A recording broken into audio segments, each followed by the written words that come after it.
Namaste. Yesterday we talked about the term abhyasa, meaning practice and perseverance. It is one of the core principles of the yogic path. And today I would like to introduce the second principle, Vairagya. Vairagya can be translated as dispassion or detachment.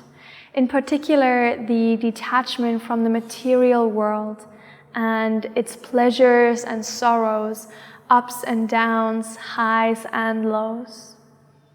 This doesn't mean that we have to throw away everything we own and retreat to a cave.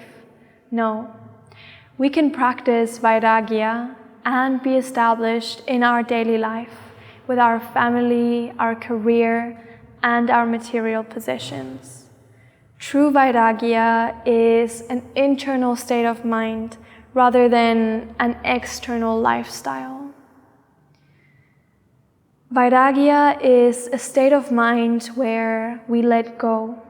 We let go of desire, of attachments, of false values and identities, and of expectations.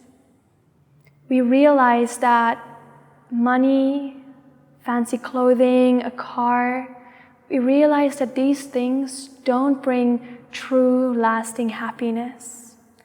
And we start to detach.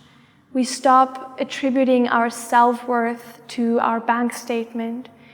We stop chasing material items, and we turn to look within for our own inner sense of fulfillment, peace, and happiness.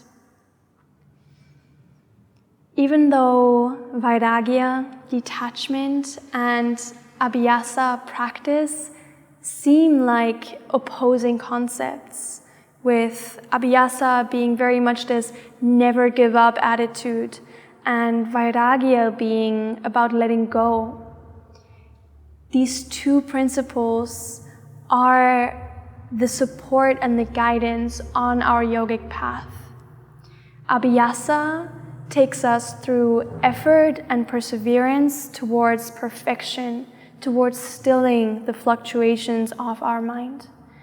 And Vairagya, on the other side, helps us stay in our center and remain undisturbed by the world around us and by our own thoughts, doubts, and criticisms. A balance of abhyasa and Vairagya helps us make true spiritual progress. Of course, both of these concepts are quite complex, and we can't go super deep in just one or two videos. But still, I hope that you found this insightful and interesting.